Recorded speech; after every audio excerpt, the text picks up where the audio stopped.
এই জন্য মুসলমান ভাইরা আমার, বেশি বেশি করে আল্লাহর কাছে তওবা করা লাগবে।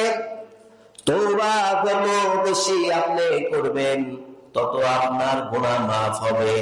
গুনাহ সারা পৃথিবীতে এমন কোন বান্দা আমরা আছি নাকি যে আমাদের গুনাহ নাই?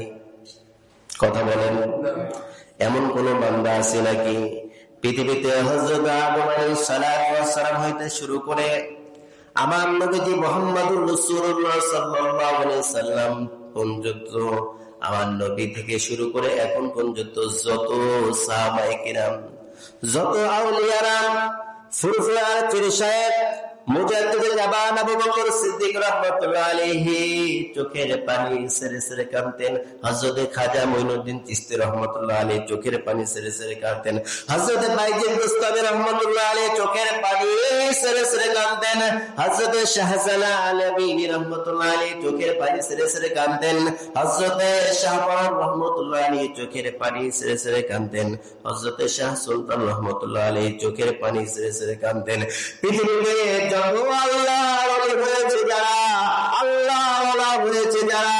প্রত্যেকে আল্লাহর কাছে তওবা করেছে, চোখের পানি ফেলেছে। চোখের পানি ছাড়া যে আল্লাহ ওয়ালা হওয়া যায় না, চোখের পানি ছাড়া জীবনের গুনাহ মাফ হয় না। এই জন্য আমার নবীজি সাল্লাল্লাহু আলাইহি ওয়াসাল্লাম বেশি বেশি করে আস্তাগফিরুল্লাহ পড়তে বলেছে। আমরা এখন এই মুহূর্তে যারা এই আলোচনাটা শুনতেছি, আমরা কি সকলে আস্তাগফিরুল্লাহ বেশি বেশি পড়তে রাজি আছি নাকি? আস্তাগফিরুল্লাহ বললে কি হয়? 2 মিনিট একটা আলোচনা আপনাদেরকে শোনায় দেব। আমাদের মুসলমান আমরা যারা ঈমান এনেছি, আমাদের উচিত হলো সব সময়ের জন্য আল্লাহর কাছে তওবা করা, মৃত্যুর জন্য প্রস্তুতি থাকা।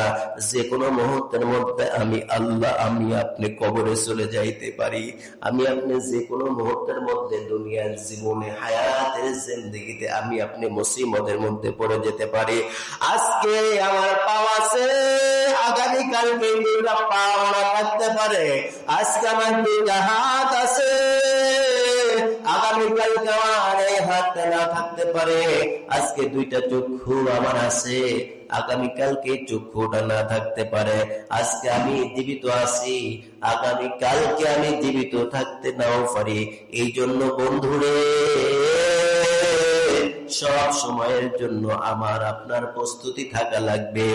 যে কোনো মুহূর্তের মধ্যে আমার কাছে মালাকাল মউত আসতে পারে।